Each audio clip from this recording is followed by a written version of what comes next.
Hello friend, this is Melinda from my hypnotism channel Canada. Friends, आज मैं जिस topic पे आपके व्यूज आपके साथ शेयर करने जा रही हूँ वो बहुत ही कॉमन हैबिट है हम सभी की, हमने सभी ने एक्सपीरियंस की है। वो हैबिट है दूसरों की तरफ देखना एंड अपने आप को इग्नोर कर देना।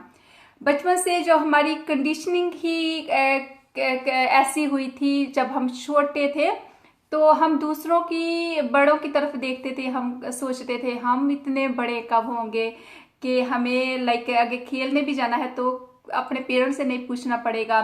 और हम कुछ भी करना चाहते हैं तो जब हम छोटे होते हैं हमें बड़ों की परमिशन लेनी पड़ती है। मैं तो हमेशा यही सोचा करती थी कि मैं कब इतनी बड़ी होंगी कि मैं अपना जो अगर मैं सोना चाहूँ तो मैं सो जाऊँ, अगर मैं खेलना चाहूँ तो खेल सकूँ।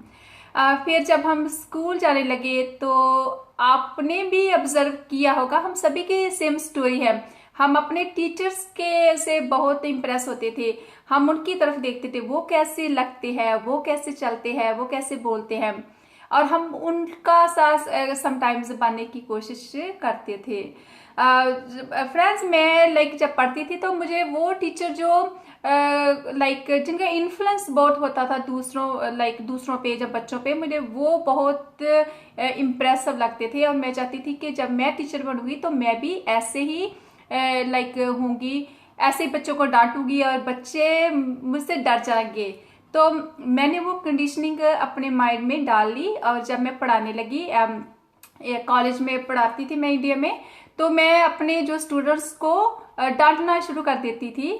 लेकिन बाद में मैंने रियलाइज किया कि ये कंडीशनिंग मैंने बाहर से सीखी है, ये मेरी अंदर वाली जो रियल सेल्फ है वो नहीं है। तो मैंने जब उसको रियलाइज किया तो मैंने वो आदत को छोड़ दिया। फिर वही बात करते हैं, दूसरों की तरफ हम जब देखते हैं उनकी अप्रूवल बहुत चाहते हैं हम। हमारी सोसाइटी स्पेशली इंडिया में ऐसा ही स्ट्रक्चर है कि आपको दूसरों की अप्रूवल चाहिए हर काम के लिए। और अगर दूसरे कह दे बहुत अच्छा, वाओ कितना अच्छा है, तो हम गुड फील करते हैं। अगर दूसरे हमें क्रिटिसाइज करते तो हमें लगता है कि हम ठीक नहीं कर रहे। लेकिन डोंट फॉरगेट कि जे उनके व्यूज है, किसी के व्यूज कभी भी हमारी रियलिटी नहीं होते। अगर आपने इस बात को समझ लिया तो आप बहुत स्ट्रांग हो जाएंगे। अगर कोई मेरे बारे में कुछ नेगेटिव सोचता है, बोलता है, तो वो उसके व्यूज है, वो मैं नहीं हूं। और बिकॉज अगर मेरी कंडीशनिंग ऐसी है कि मैं हमेशा दूसरों की तरफ देखती हूँ, बाहर देखती हूँ, दूसरों की अप्रूवल चाहिए मुझे, दूसरों की प्रेज मुझे खुश कर दे और दूसरे को क्रिटिसिज्म मुझे डाउन कर दे, तो हाँ, मैं हर दिन ही अफेक्ट होंगी, हर दिन ही जो मेरा मूड है वो अप डाउन होगा। लेकिन अगर मैं अपने आप को जानती हूं, अगर मुझे पता है कि मैं कौन हूं, then it does not matter दूसरे मेरे बारे में क्या कह रहे हैं, क्या सोच रहे हैं, क्योंकि अब मेरी अटेंशन बाहर नहीं है, मेरी अटेंशन इनसाइड है, अंदर है। देन वो मुझे अफेक्ट कम करेंगी दूसरों की बातें। तो मैं अपना जो सेल्फ कॉन्फिडेंस है, जो सेल्फ स्टीम है, उसको मेंटेन कर पाऊंगी। और दूसरी बात, कई बार मैंने ये भी ऑब्जर्व किया कि कुछ लोग दूसरों को खुश करने के चक्कर में अपने आप को इग्नोर कर देते हैं। हाँ, मैं जानती हूँ कि हमें दूसरों की परवाह करनी चाहिए, हमारा कुछ ड्यूटीज होती है, हमारा कुछ रिस्पॉन्सिबिलिटीज होती है। लेकिन दूसरों को इतना खुश करने के चक्कर में अपनी बॉडी को इग्नोर कर देना, अपनी खाने पीने को इग्नोर कर देना, अपनी एक्सरसाइज को इग्नोर कर देना, एंड बाद में जब हमें फिजिकल प्रॉब्लम्स आती है, और sometimes people have mental burnout, वो बर्नआउट हो जाते हैं, फ्रस्ट्रेट हो जाते हैं, तो वो कोई हेल्दी लाइफस्टाइल नहीं है, कोई हेल्दी बात नहीं है। Again, look after other people, take care of other people, take care of your loved ones, लेकिन अपना टेक केयर करना ये हमारी फर्स्ट रिस्पॉन्सिबिलिटी है। अगर मैं खुद अनहेल्दी हूं, how can I look after other people? मैं दूसरों का ख्याल कैसे रख सकती हूँ, मैं अपना काम कैसे कर सकती हूँ? So first rule of life is look after your self. अपने आप को देखिए, अपने आपका ख्याल रखिए, अपनी एक्सरसाइज के लिए टाइम निकालिए, अच्छा खाने के लिए टाइम निकालिए। मैं आपको शिक्षा नहीं दे रही हूँ, जे मैं खुद भी पूरी ट्राई करती हूँ अपनी लाइफ में, because it is a challenge. ये बहुत बड़ा चैलेंज है अपने लिए टाइम निकालना, लेकिन निकालना पड़ेगा। एंड जब आप खुद अपने लिए टाइम निकालना शुरू करेंगे तो वो जो दूसरे लोग हैं वो भी आपके साथ एडजस्ट करना शुरू कर देंगे। अगर आप खुद को इम्पोर्टेंस नहीं देंगे, अगर आप खुद का ख्याल नहीं रखेंगे, तो दूसरे लोगों को भी यही मैसेज जा रहा है आपका कि दैट्स ओके, चलता है, चलाते जाओ।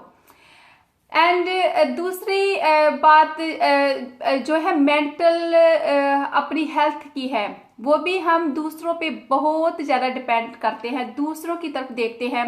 कोई हमें कंपनी दे तो हम खुश हों, हम अकेले, बहुत सारे लोग वो अकेले नहीं रहना चाहते, उनको कंपनी चाहिए हर पल। वो उनकी जो खुशी है, उनका जो टाइम को गुजारने का एक तरीका है, वो दूसरों पे डिपेंडेंट है पूरी तरह से। तो बाकी लोग हमेशा तो आपके लिए अवेलेबल नहीं होंगे। सो इस बात पर भी सोचिए, क्या आप भी हमेशा दूसरों की तरफ देखते हैं कि कोई नहीं है तो आप सोचते हैं बोर हो गए हैं, जबकि जब कोई हमारे पास नहीं होता तो हमारे पास एक गुड अपॉर्चुनिटी होती है कि हम कुछ वो करें जो हम चाहते हैं। समटाइम्स हमें नई अपॉर्चुनिटी मिलती, फैमिलीज में लोग रहते हैं, लेकिन this is the best opportunity कि आप अपने लिए कुछ कर सकते हैं। हम कुछ भी बाहर जाते हैं, मैंने बहुत बार ऑब्जर्व किया कि लोग जब इवन तैयार भी होते हैं तो वो वेट करते हैं कि कब कोई उनको कॉम्प्लीमेंट दे, कब कोई उनको कहे वाह तुम कितने सुंदर लग रहे हो, तुमने कितना अच्छा सूट पाया। बहुत अच्छी बात है, बहुत अच्छा लगता है जब हमें कोई कॉम्प्लीमेंट देता है, पर अगर कोई कॉम्प्लीमेंट आपको ना दे, लेकिन जो आपने पहना है अगर आपको अच्छा लग रहा है, तो मेरा पर्सनल ओपिनियन है कि आप इसमें एंजॉय करें, बिकॉज आपको ये अच्छा लगता है। एंड आपके लिए सबसे इम्पोर्टेंट कोई है तो वो आप ही है। तो फ्रेंड्स, जरा इस बात के बारे में आप सोचना, आप मुझे अपना फीडबैक देना। आपके पास अगर कोई सजेशन है तो मेरे कमेंट बॉक्स में लिख देना। अगर आपने अभी तक हमारा चैनल सब्सक्राइब नहीं किया तो कर लीजिए। मैं एक और वीडियो पर्सनल मोटिवेशन और पर्सनल ग्रोथ के टॉपिक पे लेकर आऊंगी। Thank you so much mean time.